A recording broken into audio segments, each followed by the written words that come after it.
అత్యున్నత సింహాసనముపై ఆసీనుడవైన దేవా,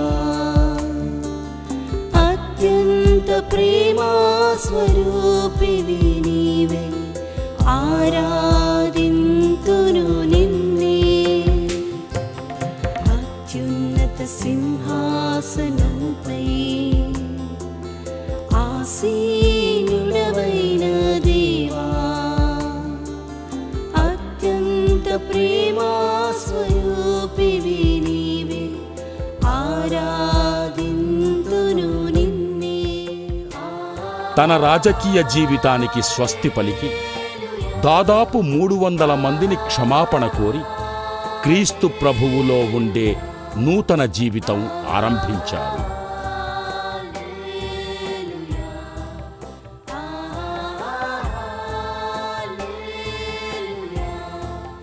రాజకీయాల్లో ఉన్నప్పుడు చర్చి కార్యకలాపాలకు భంగం కలిగించిన విషయాలలో కూడా పశ్చాత్తాపపడడం జరిగింది. మైకేల్ విజయ్ కుమార్ ఆయన తల్లిదండ్రులు అనేక సంవత్సరములుగా నాకు తెలియను. ఆయన రాజకీయాలలో ఉండేవాడు. ఆ సందర్భంలో చర్చ్ యాక్టివిటీస్లో కూడా ఆయన ప్రవేశించి చాలా కీడు చేసినాడు. సొంతగా నన్ను కూడా అనేక పర్యాయములు తాను థ్రెటన్ చేసినాడు. ఒకసారి తను రివాల్వర్తో వచ్చి తను థ్రెటన్ చేసినాడు కూడా. అయితే ఇప్పుడు దేవుడు తనను పిలిచి తను మారు మనసు పొందినట్లుగా మరి దేవుడు పిలిచి ఆయన సేవలో వాడుకున్నట్టుకు ఆయన పిలిచినాడు. చాలా సంతోషము. నేను మెడ్రాస్లో ఉండగా మైకేల్ విజయ్ కుమార్ నా దగ్గరికి వచ్చి క్షమాపణ అడిగినాడు. దేవుడు తనను క్షమించినాడు. మేము కూడా క్షమిస్తాము. ఆయనతో కలిసి ప్రార్థన చేసి ఆయనను దీవించినాను. అనేక సంవత్సరములుగా రాబో దినములలో మైకేల్ విజయ్ కుమార్ అనే సేవకుని, యవనస్తుని దేవుడు తన పరిశుద్ధ స్వార్థ సేవ ఎందు వాడుకుంటాడని నేను ఆశిస్తున్నాను, ప్రార్థన చేస్తున్నాను. దేవుని యొక్క ఆశీర్వాదం. శ్రీ మైకేల్ విజయ్ కుమార్ గారు రాజకీయములలో క్రూరముగా ప్రవర్తిస్తూ ప్రజలలో భయాందోళన పుట్టిస్తూ అనేక మందిని ఇబ్బంది పెట్టేవారు.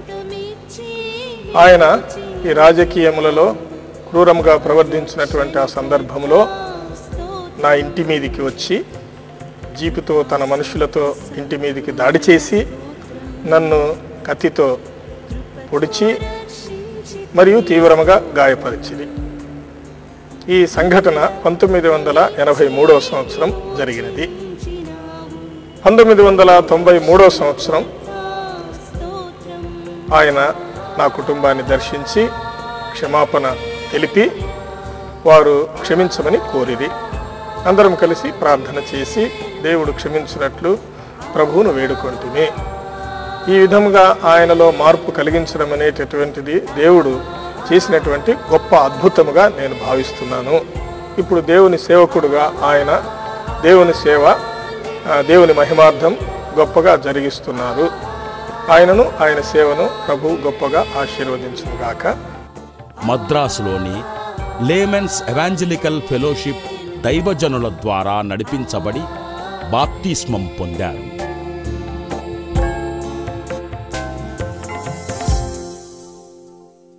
యేసు ప్రభువు రక్తం ప్రతి పాపమును కడుగును.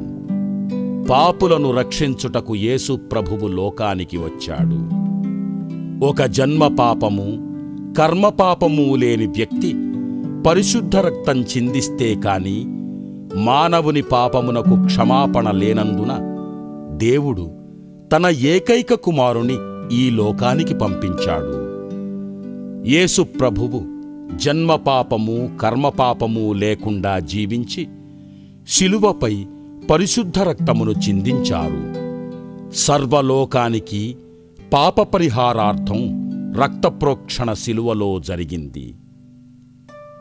1994వ సంవత్సరంలో ప్రభువు ప్రత్యక్షత మైకేల్కు కలగడమే కాకుండా ఆయనను దేవుడు తన ఉన్నతమైన సేవ చేయుటకు పిలుపునిచ్చాడు. ఈ పిలుపు మేరకు ఒకప్పటి కరుడుగట్టిన ఫ్యాక్షనిస్టులా ఉన్న మైకేల్ బాబు ఇప్పుడు దేవుని సేవలో, దేవుని మహిమపరుస్తూ, దేవుని పరిచర్యలో వాడబడుతున్నారు.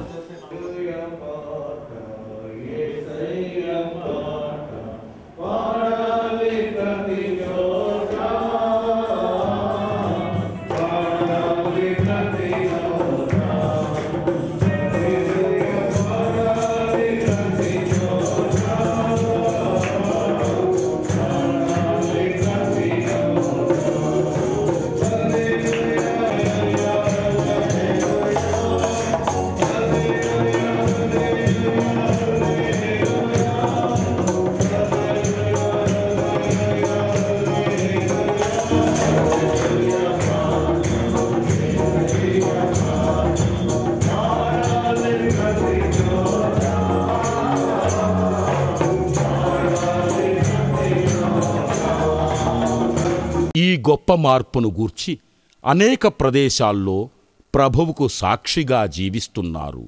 ఇది ఒక బర్నింగ్ టాపిక్గా, బర్నింగ్ సిచ్యువేషన్. క్రైస్తవులు మంచి కార్యములు చేస్తూ మేము బాగున్నాము అని తృప్తి పడుతూ ఉండడం అనేది జరుగుతుంది.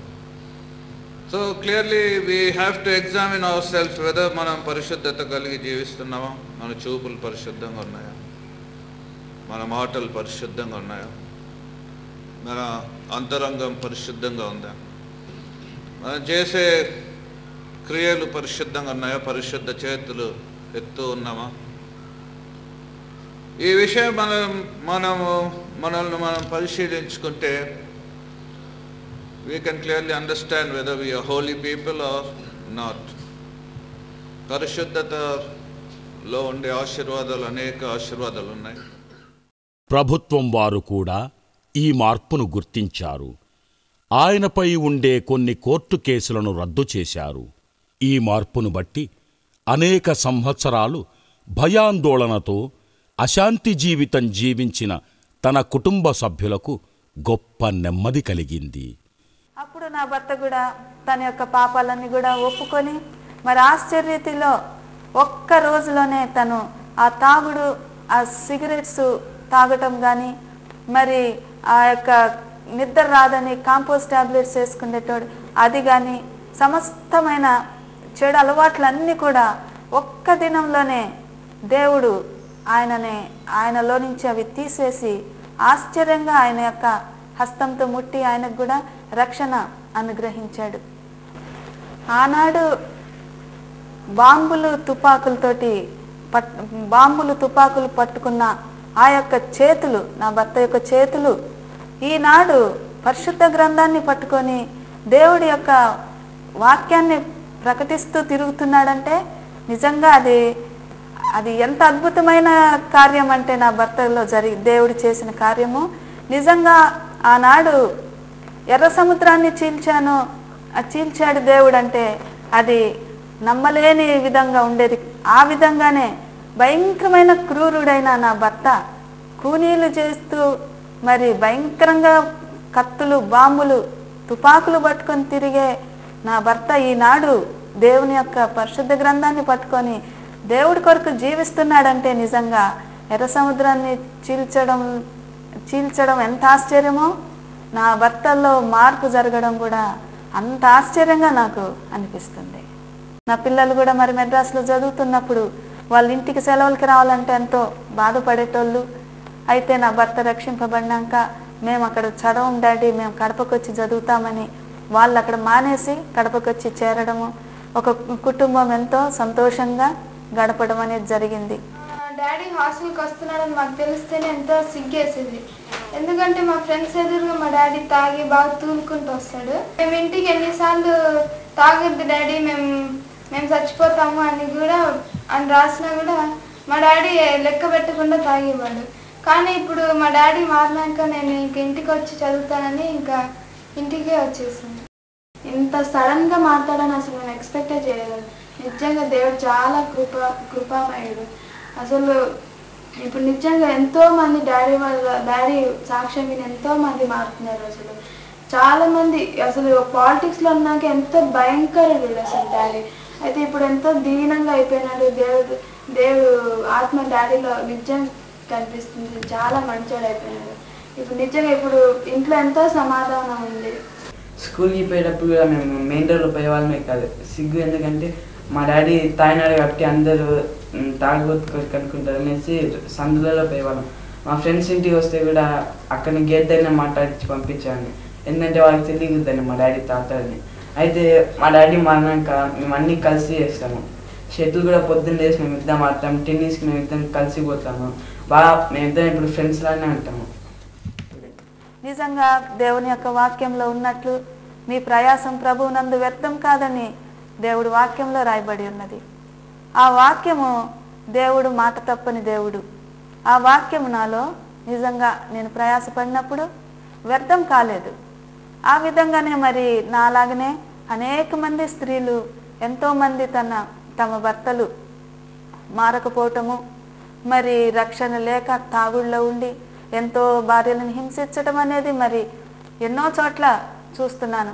దేవుడు ఆ యొక్క స్త్రీలలో కూడా మరి ఆ స్త్రీలు పట్టుదలతోటి కన్నీటి ప్రార్థనలు భర్తల కోసం చేస్తే దేవుడు తప్పకుండా వారి ప్రయాసం కూడా వ్యర్థం కాకుండా వారి భర్తలను కూడా రక్షిస్తాడని నా యొక్క నమ్మకం.